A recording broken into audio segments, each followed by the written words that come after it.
오늘 신명기 말씀은 모세가 이제 그 이스라엘 백성에게 가나안 땅에 들어가기 전에 이제 마지막으로 고별 설교 3편을 하는 것이 바로 신명기의 내용입니다.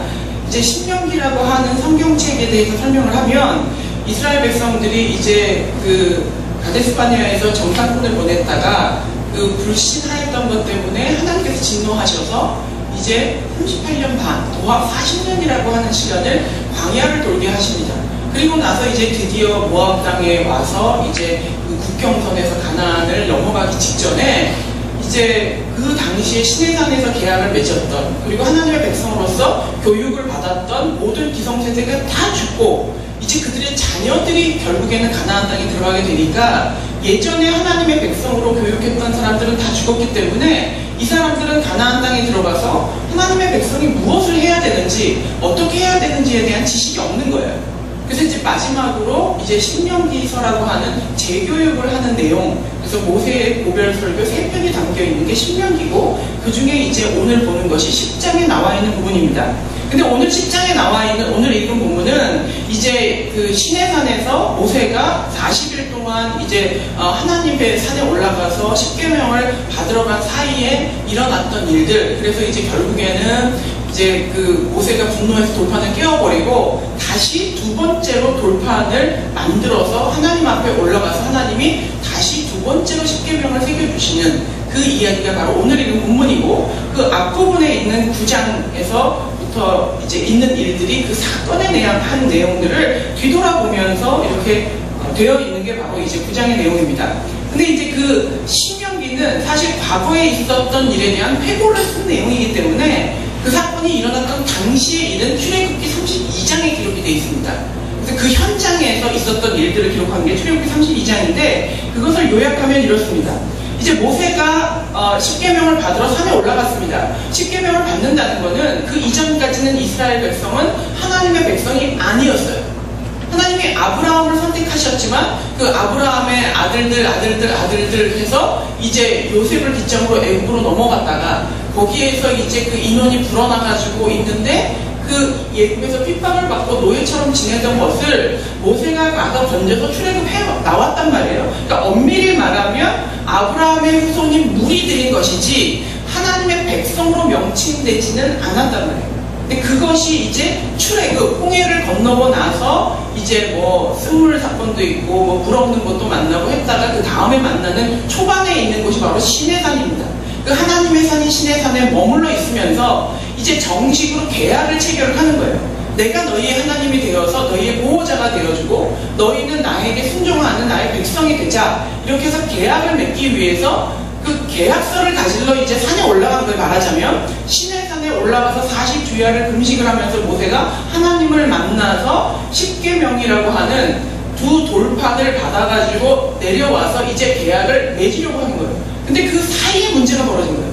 이제 모세가 올라가서 40일이 되어가니까 이스라엘 백성이 왜 이렇게 안 내려와? 모세는 어디 간 거야? 그래서 도망간 거 아니야? 사라진 거 아니야? 모세를 믿지 못하고 모세가 산에서 내려옴이 더딤을 보고 그들이 아론을 막 조명합니다. 모세가 이렇게 내려오지 않으니 우리를 위하여서 우리를 인도할 신을 만들어 달라. 그러니까 아론이 즉시 아주 급하게 그러면 너희들 기금속 다 갖고 와라. 그래가지고 금을 다 모아서 그걸 녹여서 금송아지를 만들어 놓고 이것이 너희를 인도한 신이다 해놓고는 거기에서 막 예배를 드리면서 막 축제를 벌였던 게 바로 그 창세기 출애굽기 32장 그리고 신명기 9장에 나와 있는 내용이에요. 그때 이제 모세가 하나님과 함께 기도하면서 십계명을 받을 때 하나님이 급히 모세에게 얘기해요. 너 당장에 내려가 봐라. 지금 밑에서 난리가 났다. 그래서 내려와 보니까 막 우상을 섬기고 난리가 났다. 그래서 그거에 분노한 모세가 그 돌판을 내어 던져버려요. 그래서 그 돌판이 깨어져버려요. 어찌 보면 그 계약이 파기되는 위기 가운데 오게 돼요. 그게 바로 이제 오늘의 그 설교 본문의 배경입니다. 그렇다면 이스라엘이 가지고 있었던 문제와 그들의 요구는 어떤 것이었는가? 그들이 가지고 있었던 이슈의 가장 첫 번째는 그 모세가 내려오는 게 더디다는 거예요. 자신들이 생각한 상상한 시간보다 늦어지는 거에 대한 분노, 조급함, 성급함 때문에 문제가 발단이 돼요. 저는 이것을 보면서 과연 나는 하나님이 내 인생에 역사하시는 것에 대하여서 때로는 조급해하고 성급해하고 아 하나님은 나를 포기하셨나봐. 이제 내게 또 다른 기회는 없나봐. 하나님이 이렇게까지 지원시키다니 그렇다면 하나님은 나를 안중해주지도 않나봐. 이런 마음이 우리에게 들 때가 있단 말이에요. 이스라엘 백성이 가졌던 마음이나 지금 이 시대를 사는 우리가 갖는 마음이랑 별반 다르지 않다는 거예요. 근데 문제는 그 조급함이 항상 우상을 만드는 계기를 만들게 된다는 거예요. 이들에게 있어서 가장 첫 번째 문제가 모세가 더디다는 거예요. 이렇게 안 내려올 때는 우리는 견딜 수가 없다는 거죠. 그럼 그들이 요구하는 것에 대해 포함되어 있는 의미가 있을 거 아니에요. 단순하게 아 우리 금송아지 만들어줘 이러지 않았어요. 금송아지를 만든 건 아론이에요. 근데 그들이 요구했던 것은 뭐냐면 그 첫 번째가 모세가 우리를 인도했는데 그 인도했던 사람이 사라졌어요. 예를 들면 집에서 가장이 돈을 벌어 사우디를 갔어요. 근데 그 아이가 생각할 때 아버지가 이렇게 오지 않는 건 우리를 버린 거야 라고 생각하는 거와 유사한 상황이에요. 우리를 인도했던, 우리를 보호했던, 그래서 어느 길로 갈지 어떻게 물을 마실 수 있을지를 다 알려줬던 그 모세가 이제 눈에 보이지 않는 거예요. 그래서 그것이 불안하고 두려운 거예요. 그래서 눈에 보이는 무언가, 모세를 대체할 만한 무언가를 만들자는 거예요. 우리는 생각에 이 본문을 보면 아주 심플하게 하나님을 배신하고 하나님이 아닌 다른 우상을 섬기는구나. 근데 그렇지 않아요. 이 본문을 엄밀히 보면 이들은 하나님이 아닌 다른 것을 만든 게 아니라 하나님하고 되게 유사한 것, 하나님을 연결하는 매개체를 만들었다는 거예요. 여기에 함정이 있다는 거예요. 우리가 이 땅에서 우상을 섬길 때요, 아 나는 하나님이 아니라 불교를 갈 거야 이러지 않아요. 나는 이제 하나님을 절대 믿지 않을 거야 이게 아니라 하나님과 유사한 것을 만들고 이게 있으면 하나님한테 더 가까이 갈 수 있어 이런 명분을 만드는 거예요. 그래서 모세가 중간에 매개체였는데 모세가 사라져버리자, 모세가 내려오는 게 더디자 모세처럼 눈에 보이는 무언가를 만들어서 우리에게 보여달라는 거예요. 그게 송아지가 됐건 사슴이 됐건 상관없어요. 눈에 보이는 이것이 너의 인도자다. 그러면 내가 안심을 하겠다는 거예요. 근데 이거를 보면 이런 어떤 인간의 성품이나 이 본능을 보면 하나님이 모세의 시체를 찾지 못하게 한 이유를 너무나 익히 짐작할 수 있을 것 같아요. 모세는 가나안 땅에 들어가지 못하고 느보산에서 멀리 가나안 땅을 바라보고 죽어서 사라져요. 근데 이스라엘 백성이 시체를 찾지 못해요. 만약에 이스라엘 백성이 시체를 찾았으면 그 모세를 아주 방부제를 많이 넣어가지고 미이라를 만들어서 떼 메고 다니면서 전쟁에 나갈 때마다 모세 시체를 들고 갔습니다. 그 보이는 무언가를 잡기 위하여서 안달을 했을 것을 하나님은 아시는 거예요. 우리가 가지고 있는 약점, 무언가가 보이지 않으면 불안한 거, 무언가가 내게 현상이 일어나지 않으면 두려운 거. 그래서 당장에 이것이 가짜라 하더라도 이게 진짜 그 원형이 아니라 하더라도 그것을 만들어서 내가 위안을 삼고 싶어 하는 것, 그것이 바로 이스라엘이 의도했던 그 의미라는 겁니다. 그럼 우리는 어떻게 해야 되는 거예요? 이런 현상을 볼 때 어찌 보면 우리의 삶에서 아 내가 이렇게 하나님 앞에 기도했는데 응답이 없어, 내 인생이 풀리지 않아, 어찌 보면 내 인생은 이대로 끝인가? 아니면 그냥 하나님은 나를 조금 방치하고 계신가? 이런 마음이 들 때 이 본문을 기억하시기 바랍니다. 40일을 기다리지 못했던 그들, 어찌 보면 40일이 그 짧은 시간을 견디지 못했어? 할 수도 있지만 상식적으로 내가 이스라엘 백성이었다 생각해보면 산에 올라갔어. 올라갔는데 설악산도 3일이면 올라가요. 대청봉까지도. 시내산이 얼마나 높은지 모르겠지만 그들의 생각에는 뭐 하루 올라갔다가 한 일주일 함께 있다가 오면 되겠지? 어떤 사람은 한 열흘이면 되겠지? 이랬을 수도 있어요. 내가 40일 후에 내려오겠다라고 얘기하고 간 게 아니에요. 그랬을 때 그들의 마음에 사탄의 유혹이 초급하게 하는 거예요. 1년이 걸릴지도 몰라. 어쩌면 죽었는지도 몰라. 들짐승에게 먹혔는지도 몰라. 그런 마음들이 들면 우리는 모세를 신뢰하지도 못하고 하나님을 신뢰하지도 못하게 됩니다. 그들에게는 그게 천만년처럼 느껴졌을 수도 있다는 거예요. 그런 시점이 있다 하더라도 우리는 끝까지 인내하고 하나님을 신뢰하는 것이 필요하다는 겁니다. 그들이 의미한 또 하나의 의도가 있는데 그것은 하나님과 전혀 다른 우상을 만든 것은 아니라는 거예요. 심플하게 하나님 배신했어, 완전히 무슨 바알을 만들었어, 아세라 신상을 만들었어, 이게 아니라 이들은 하나님하고 유사한 성품의 것을 만들었어요. 그래서 이 배경적인 것을 학자들은 어떻게 얘기하냐면 하나님이 아닌 하나님의 사자, 그러니까 불기둥과 구름기둥으로 인도하며 그들을 보호했던 천사와 같은 하나님의 사자, 그러니까 하나님의 본체가 아니라 그런 사자이거나 아니면 모세와 유사한 능력을 가진 어떤 영적이고 신적인 존재를 상징하는 것을 만들기 원했다라는 얘기를 해요. 그러니까 하나님 자체를 만든 것도 아니고 하나님을 완전히 반대하는 것도 만든 게 아니에요. 근데 이 유사한 것을 만들었기 때문에 이들에게는 정당성과 명분을 갖는 거예요. 스스로가. 아, 이게 하나님을 떠나는 게 아니라 모세처럼 하나님을 매개하는 거야. 하나님을 수행하는 것에 대한 무언가의 형상이야 라고 하는 것을 가지고 이들은 이 우상을 만들었다는 거예요. 출애굽기 32장 4절 하반절에서부터 6절까지 보면 이렇게 되어 있습니다.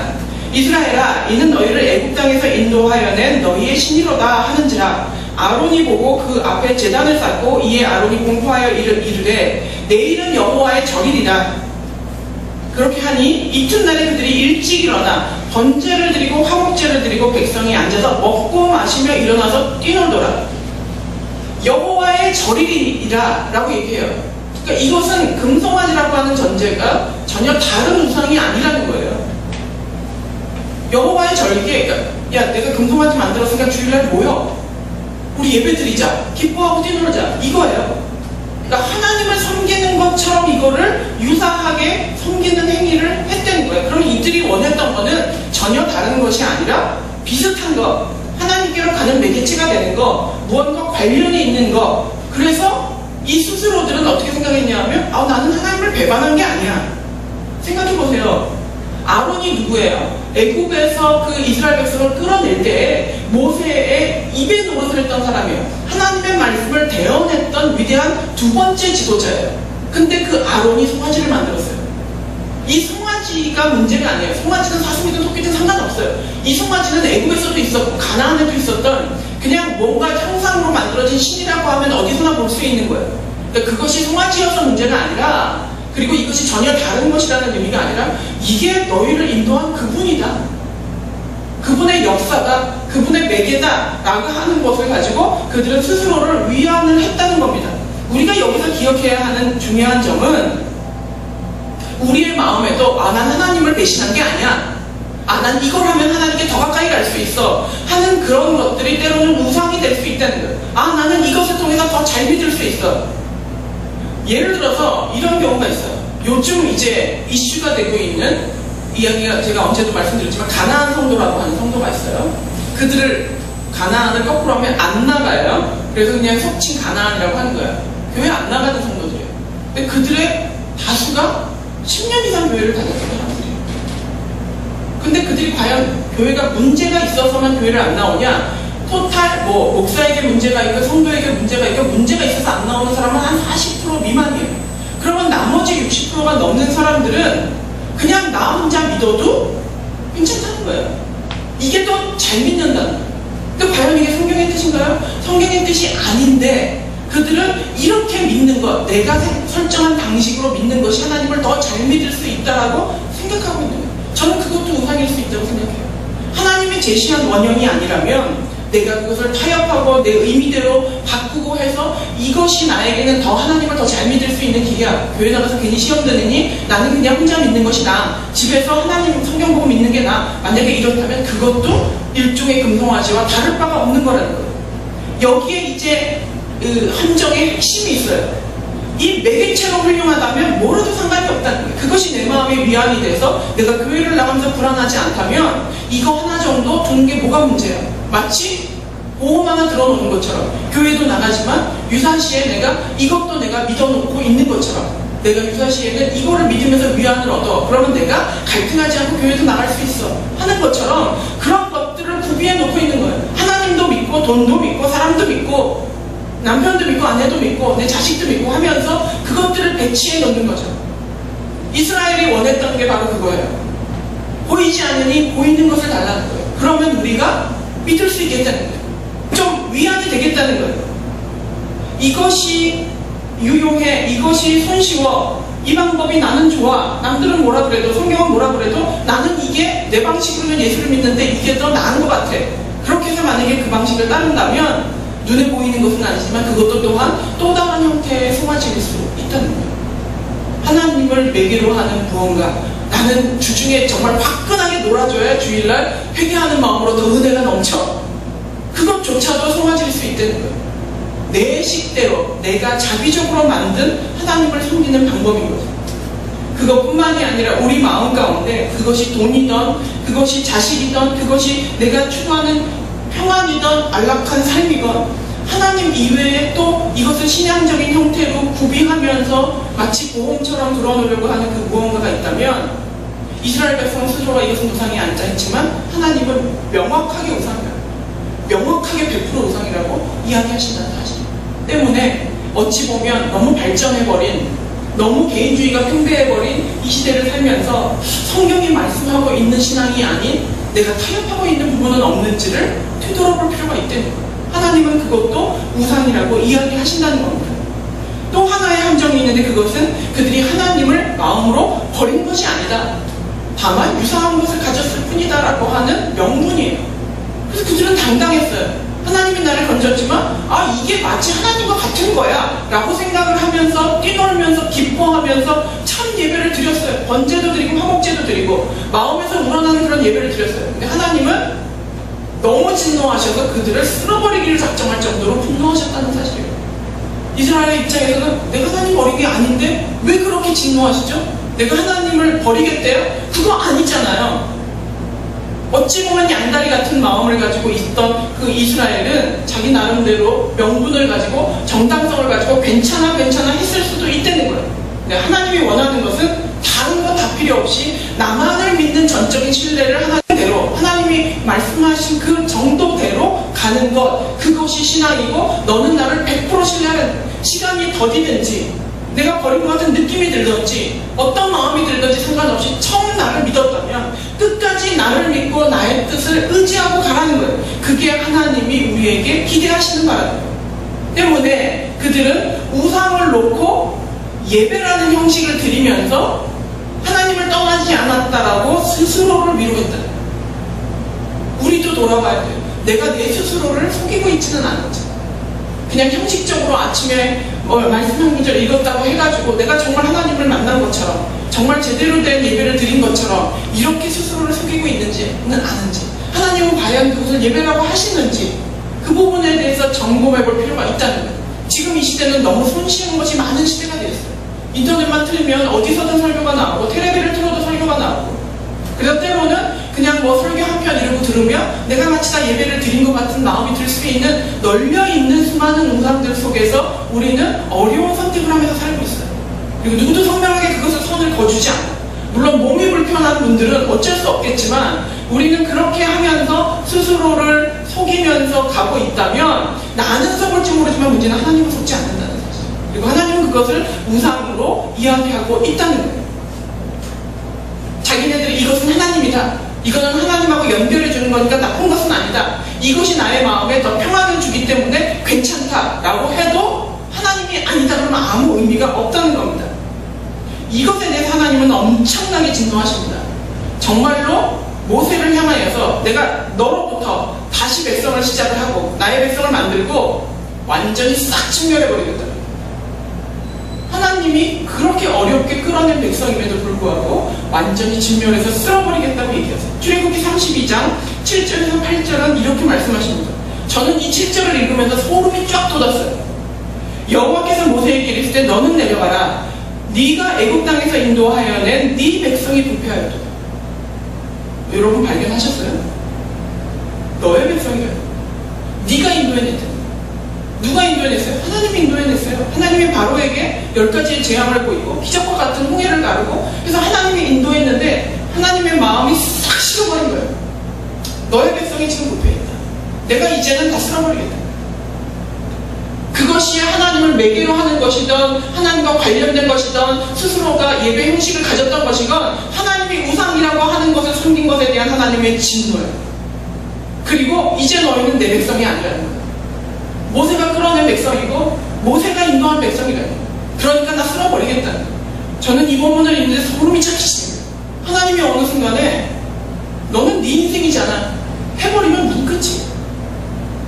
네가 나의 백성이야 할 때 우리에게 소망이 있는 것이지, 내가 스스로를 속이고 아무리 그것이 하나님다운 것이라고 미안을 했다 하더라도 하나님이 너 아니야, 이 얘기를 들으면 우리는 끝이에요. 진짜 그만큼 하나님이 진노하셨다는 거예요. 그리고 8절에 뭐라 그러죠? 그들이 명령한 길을 속히 떠나서 애굽에서 나온 지 얼마나 됐다고 자기를 위하여 송아지를 구워 만들었다. 하나님을 위하여 만든 것이 아니라 나를 위하여, 우리를 위하여 만들어달라고 아론에게 청탁을 했던 것처럼 스스로 인간을 위하여, 나의 평안을 위하여, 나의 위안을 위하여서 눈에 보이는 것, 나의 두려움을 떨쳐버리기 위해서 만드는 모든 것이 하나님이 보시기에는 우상이에요. 십계명에 명백히 남아있었던 첫 번째, 두 번째, 세 번째 하나님과 관련되어 있던 모든 것들을 이들이 완전히 엉망으로 만들어버렸어요. 하나님이 진노하는 가장 최고의 것, 하나님 이외의 것을 신뢰하는 것, 하나님이 아닌 것을 들이대면서 하나님 적이라고 명분을 붙이는 것, 그것 또한 정말로 불교를 믿는 것만큼, 다른 종교를 믿는 것만큼 하나님 앞에 큰 우상이 된다는, 다르지 않다는 겁니다. 그리고 그 우상 숭배의 장면을 목격한 모세도 너무 분노해서 하나님께서 선수 만들어주신, 하나님께서 새겨주신 글자가 있는 그 십계명의 돌판을 와장창 이제 그 계약이 파기되어 버렸어요. 그리고 이제 우리가 읽은 10장이 나옵니다. 근데 그 결과가 어떠하냐면, 중간에 무슨 일이 일어났는지 모르지만 그 결과는 하나님이 다시 돌판을 만들어 내게 가져오게요. 놀라운 거예요. 진멸해버리겠다라고 하시고 모세는 돌판을 깨어버렸고 계약은 완전히 파기되어 버렸고, 이제 하나님은 니네들 말고 내가 다른 백성을 만들겠다라고 선포하셨는데도 불구하고 오늘 읽은 본문에는 이렇게 돼 있어요. 10장 1절에 처음과 같은 두 돌판, 3절에 처음과 같은 돌판 둘, 4절에 처음과 같이 그 판에 십계명을 다시 새겨주십니다. 처음과 같이, 처음과 같은 똑같은 것을 우리에게 두 번째 기회를 주시는 거예요. 우리는 인생을 살다 보면 때로는 실수해서, 무지해서, 때로는 하나님 앞에 불순종하는 때가 있어요. 그래서 기회를 놓쳐버리는 때가 있어요. 내 인생이 이것으로 끝인가? 나는 다시 재기할 수 없는가? 이런 마음이 들 때가 있지만 하나님이 그들에게 다시 한번 기회를 주는 거예요. 그리고 기회를 줄 때 어설픈 기회를 주는 것이 아니라 처음과 같은 똑같은 돌판을 만들어 와요. 그럼 내가 다시 새겨주겠다. 근데 참 놀라운 사실은 그 중간에 무슨 일이 있었느냐? 이스라엘 백성이 돌이키고 회개하는 것이 아니에요. 모세가 하나님한테 맺어요. 차라리 나를 죽여주시옵소서. 생각해보세요. 모세 입장에서 나쁠 게 없어요. 모세는 살려주시겠다는 거예요. 그리고 너로부터 새로운 가문을 만들어서 내가 너의 백성을 지켜주겠다라는 약속을 받았어요. 여러분이라면 어떨 것 같아요? 나에게는 썩 나쁜 조건은 아니에요. 그리고 나도 지금 화가 났잖아. 저들이 괘씸해서. 그럼에도 불구하고 모세가 하나님을 간절히 설득해요. 하나님은 뜻이 있었지만 그 모세의 간절한 중보기도에 목숨을 내건 것과 같은 그 중보기도를 들으시고 마음을 바꾸신 거예요. 저는 이 대목이 정말로 너무나 큰 은혜라는 생각이 들어요. 우리는 살면서 신앙생활을 하면서 크고 작은 두 번째, 세 번째의 기회를 하나님한테 받아요. 그리고 시간이 지나면서 내가 과거엔 이걸 몰랐는데 내가 이거를 깨닫고 나서 하나님이 나에게 두 번째 기회를 주셨어요. 세 번째 기회를 주셨어요. 이렇게 고백을 해요. 근데 저는 오늘 이 본문을 보면서 무엇을 깨달았냐 하면 내가 두 번째 돌판을 받은 이유가 나 때문이 아니었다. 전혀 이스라엘이랑 상관없어요. 대부분의 이스라엘 백성은 몰랐을 거예요. 하나님이 화났다, 풀리셨나 보다. 그냥 다시 주기로 했나 보다. 이랬을 거예요. 대부분의 이스라엘 백성들은. 그런데 그 중간에 무슨 일이 있었죠? 목숨 건 모세의 절규가 있었어요. 그 백성들을 위하여 기도했다. 그들은 모를지라도 그게 있었다는 거예요. 만약에 그렇다면 내가 두 번째 기회를 얻었던 지난 날들, 또 앞으로의 날이 또 있겠죠. 또 다른 기회, 어떤 영역에 대해서 실패하고 내가 또 다른 시작을 할 때 꼭 내가 깨달아서, 꼭 내가 변화되어서, 꼭 내가 두 번째 기회를 받을 만한 깨달음을 얻어서가 아니라 내가 알지 못하는 누군가의 도움 때문에 내가 두 번째 기회를, 세 번째 기회를 받았을 수도 있겠고, 지난 나의 인생이 꼭 내 힘으로 왔던 게 아닐 수도 있겠구나. 이스라엘이 두 번째 돌판을 받은 게 전적으로 모세 때문이었던 것처럼 나의 인생에서도 우리에게 그런 일들이 일어났던 것들이 수없이 많았는데 나는 그때 이걸 몰랐다가 이걸 깨달았지. 그래서 하나님이 두 번째 기회를 주셨지. 그리고 또 내가 이거를 잊었었는데 내가 또 이걸 깨달아서 하나님이 나를 또 이렇게 변화시켜주고 또 이 기회를 주셨지. 우리는 어쩌면 스스로를 과대평가하고 있는지도 모른다는 사실. 뒤돌아보면 지금 내가 이 자리에 서 있을 수 있고, 지금 내가 이 지식을 가질 수 있고, 지금 내가 이 신앙의 깨달음을 가질 수 있었던 것은 내가 그 순간 참 극적으로 은혜를 받고 깨달았지, 이게 아니라 누군가의 눈물 어린 기도 때문에, 누군가의 희생 때문에, 누군가의 인내 때문에 우리가 이 자리에 와 있을 수 있다는 거예요. 우리는 누군가를 생각할 때 난 참 저 사람을 많이 참아주고 있어. 그런데요, 어찌 보면 상대방이 나를 더 참아주고 있는지 몰라요. 이스라엘 백성은 그랬을 거예요. 난 참 늦게 오는 모세를 많이 참았어. 이런 광야로 이끄는 하나님에 대해서 나는 많이 인내하고 있어. 이렇게 생각할지 모르겠어요. 근데 우리는 성경을 통해서 보면 어때요? 대부분의 경우는 하나님이 훨씬 더 많이 참고 계시고 그 이끄는 지도자들이 훨씬 더 많이 인내하고 있어요. 우리는 인간관계에서도 아내는 남편을 향하여, 남편은 아내를 향하여서 그래, 참자, 인내하자, 다 연약하니까, 그리고 봐주고 사는 것 같지만 사실은 상대방이 훨씬 더 많이 봐주고 살고 있을 수도 있다는 거예요. 모든 관계에서 우리는 그것을 생각할 필요가 있다. 그리고 지금 내가 서 있는 것이 나의 덕 때문이 아니라 훨씬 더 많은 부분 다른 사람의 덕 때문에 이 자리까지 한 계단 한 계단 올라서 왔을 수 있다는 겁니다. 오늘 이 본문을 중심으로 해서 우리가 명심해야 될 것이 있는데, 그 첫 번째가 한 번의 연단이 끝났다고 해서 절대 방심하면 안 된다. 이스라엘 백성은 너무나 드라마틱하게 애국을 탈출했어요. 바다를 가르고 왔어요. 정말 큰 역사를 이루었어요.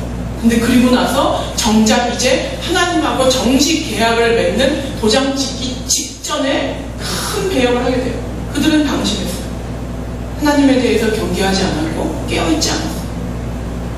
인생을 살면서 어린 시절에도 연단이 있고, 또 청년기에도 있고, 또 중년기에, 노년기에 우리는 살면서 수많은 크고 작은 연단들을 넘어갑니다. 그 큰 연단을 넘었으면 넘었을수록 사실은 저도 마찬가지예요. 휴 하고 한숨을 돌려요. 이제 큰 연단을 지나갔구나. 그런데 그러다가 실수합니다. 내 인생의 연단이 끝났다고 해서 방심하지 않고 항상 하나님 앞에 옳은 길을 가기 위해서 깨어 있어야 된다는 것을 반드시 기도해야 됩니다. 두 번째 우리가 명심해야 되는 것은 하나님의 정도를 걷는 자가 참된 순종을 할 수 있다는 겁니다. 정도라고 하는 것이 때로는 답답해 보이고, 때로는 무식해 보이고, 때로는 좀 어리석어 보이는 때도 있어요.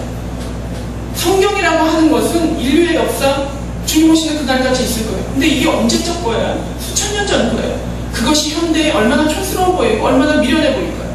앞으로의 우리 청년들이 기성세대가 되고 청년들의 자녀가 성장할 때는 더 촌스러운 게 될 수도 있겠죠.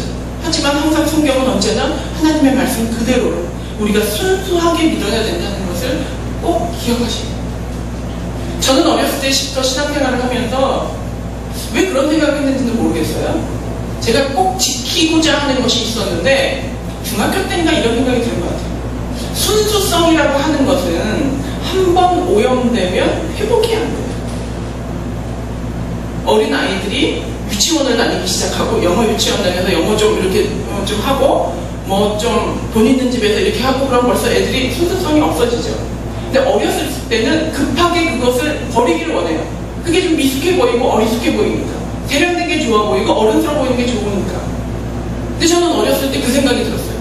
한 번 잃어버린 순수성을 되찾기 어렵다면 내가 가질 수 있는 이 신앙에 대한 순수성만큼은 끝까지 버텨보자. 어쨌든 한 번 오염되면 다시 회복하기 어려우니까 그것을 쫓아가지 말자. 그래서 항상 그 원론대로 믿으려고 굉장히 노력했던 것 같아요. 그래서 말씀이 있는 대로 그냥 수용하고 받아들이려고 하고 조금은 미련해 보이지만 그것을 따라가려고 노력했던 것 같아요. 근데 시간이 지나면서 정말 내가 잘했구나. 물론 그 이후에 너무나 많은 부분이 오염되어 버리고 어쩔 수 없이 저도 세상에 살면서 그렇게 변질되어 버렸어요. 그런데 그래도 그때 노력했다는 것이 참 잘한 결정이었구나 하는 마음이 있어요. 근데 우리가 그 나의 오염된 부분을 내려놓고, 나도 몰라요. 내가 오염됐으면 나는 모르는 거예요. 내가 감염이 되어버렸으면 나는 모르는 거예요. 스스로는 모르는 거예요. 때문에 성경을 비추어 놓고 내가 혹시 하나님 앞에 타협한 부분이 있습니까? 내가 세상적으로 된 부분이 있습니까? 하나님이 원하지 않는 내 나름의 우상과 내 나름의 방법을 설정해 놓고 이것이 맞아. 이것이 나에게 도움이 되니까 이거 괜찮아 라고 스스로 위로하면서 간 부분은 없는지 뒤돌아볼 필요가 있다는 거예요. 그래서 가능하다면 성경대로, 가능하다면 하나님의 명령대로, 말씀대로 가려고 노력하는 것이, 우리가 세상에서는 우리를 지혜롭다고 하지 못할지 모르지만 하나님은 그래도 너는 순종하는 사람이라는 평을 들을 수 있다면 그 길을 선택하는 것이 훨씬 더 좋다는 겁니다. 이제 우리가 명심해야 할 마지막은, 때로는 그 기회가 나 때문이 아니라 다른 사람 때문에 얻게 된다는 사실을 잊지 말아야 한다는 거예요. 내가 이제까지 온 것, 내가 가지고 있는 그것이 나의 외모이든 나의 건강이든 나의 지적인 능력이든 나의 경력이든, 뒤돌아보면 아는 부분도 있지만 모르는 많은 부분을 다른 사람 때문에 이 자리에 왔을 수 있다. 여러분을 위하여 눈물로 기도합니다.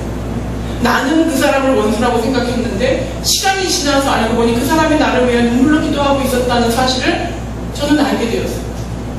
그때 내 덕으로 여기까지 온 게 아니에요. 지금 우리의 생존은 모두 부모님이 주신 육체와 그 모습을 가지고 이렇게 살고 있어요. 그분들의 도움 때문에 이렇게 있어요.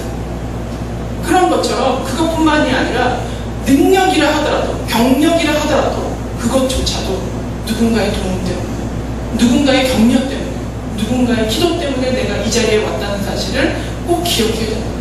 이스라엘 백성이 모세 덕분에 살았는데 그들은 몰랐을 수 있었던 것처럼 우리도 그렇게 모르고 수많은 시간을 지나갔다는 겁니다.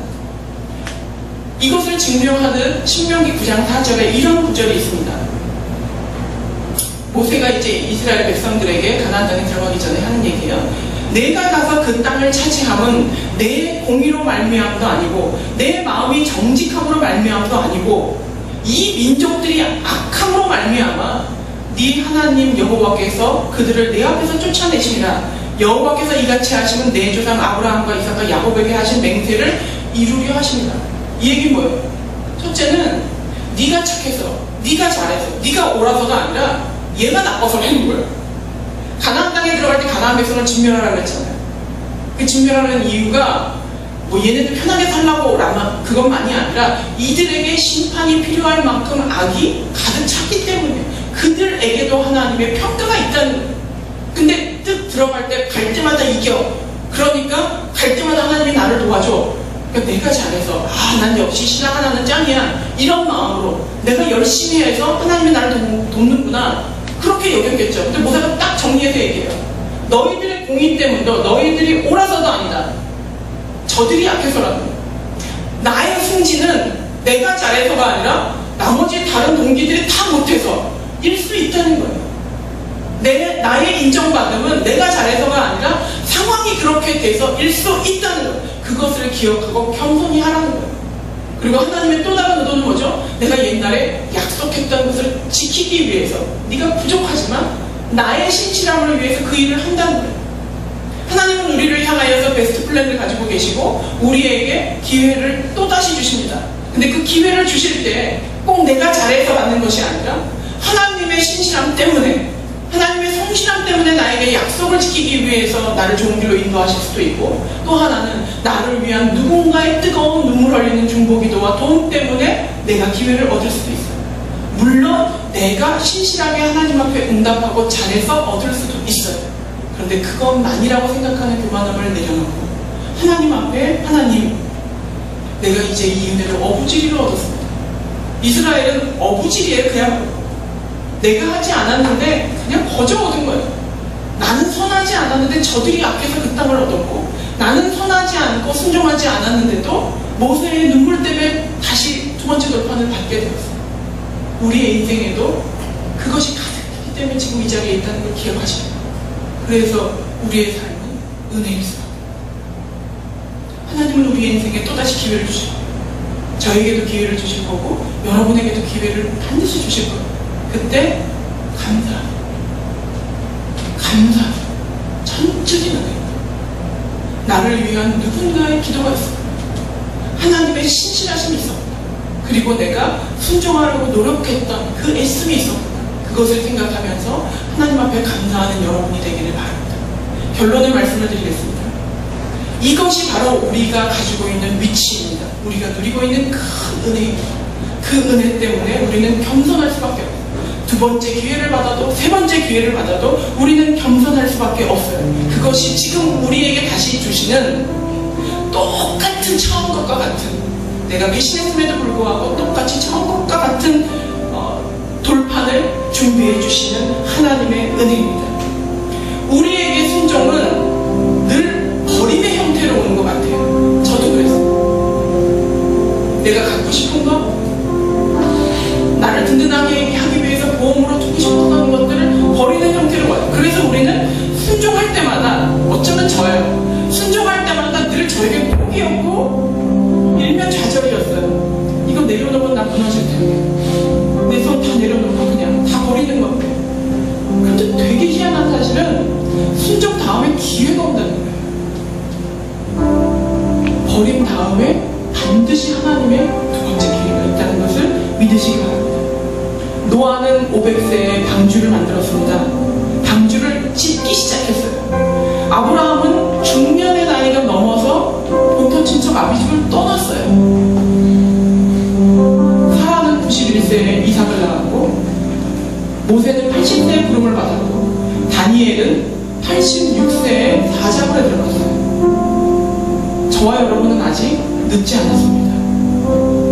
하나님이 나에게 순종을 요구하시는 그때가 최고의 때, 그때가 시작하는 때. 버리는 것으로부터 순종하지만 그 결과는 기회로 올 것입니다.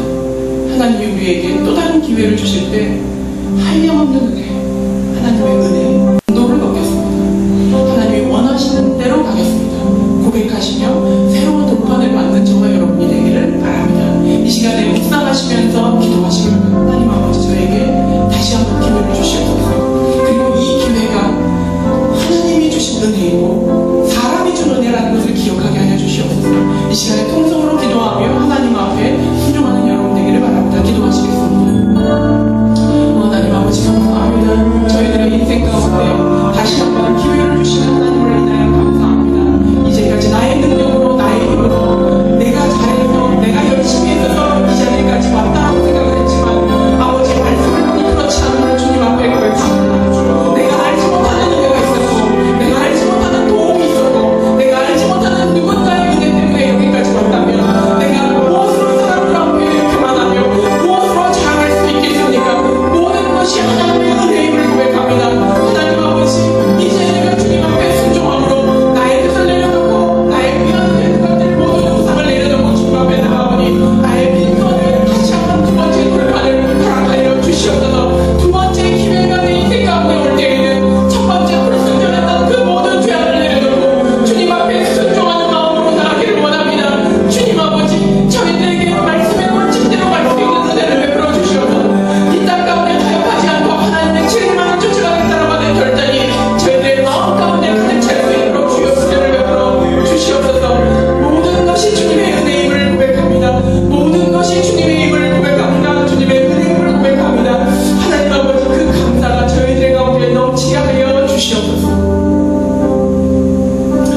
사랑의 하나님 아버지, 지금의 내가 있을 때 때로는 자신감이 있었고, 때로는 드러냄이 있었고, 때로는 내 덕에 여기까지 왔다는 마음이 있었습니다. 하나님 아버지, 말씀을 통하여 보니 내가 알지 못하는 곳에서 나를 위하여 눈물을 흘려 기도했던 그 누군가가 있었고, 그 누군가의 덕분이고, 그리고 하나님의 은혜 때문인 것을 알게 되었습니다. 하나님 아버지 감사합니다. 모든 것이 은혜의 힘을 주님 앞에 고백합니다. 모든 것이 덤으로 얻은 것임을 주님 앞에 고백합니다. 이제 저희들에게 순종을 명령하실 때 내가 가지고 있는 모든 우상을 내려놓고 주님 앞에 나가오니 기회라고 하는 두 번째 돌판을 저희들 가슴에 안겨 주시옵소서. 그리고 이 돌판을 받을 때에는 첫 번째 불순종했던 모든 죄악을 내려놓고 주님을 기쁘시게 하는 저희 되기를 원합니다. 하나님 아버지, 기회를 허락하여 주시옵소서. 기쁨으로 감사함으로 그 기회를 받겠습니다. 주님 순종의 길을 가겠습니다. 저희들에게 다시 한번 은혜를 허락하여 주시옵소서. 이제는 교회 머리 되신 예수 그리스도의 은혜와 하나님 아버지의 무한하신 사랑과 성령님의 감동 감화 교통하심이 이제 비록 실패하였던 과거가 있다 할지라도 두 번째 돌판을 받아들고 순종을 결단하며 하나님께서 원하시는 길을 가고자 나의 우상을 깨뜨려버리기로 결정한 사랑하는 강남 우리교회 성도들의 머리 위에 이제로부터 영원토록 함께 하시기를 축원하옵나이다. 아멘.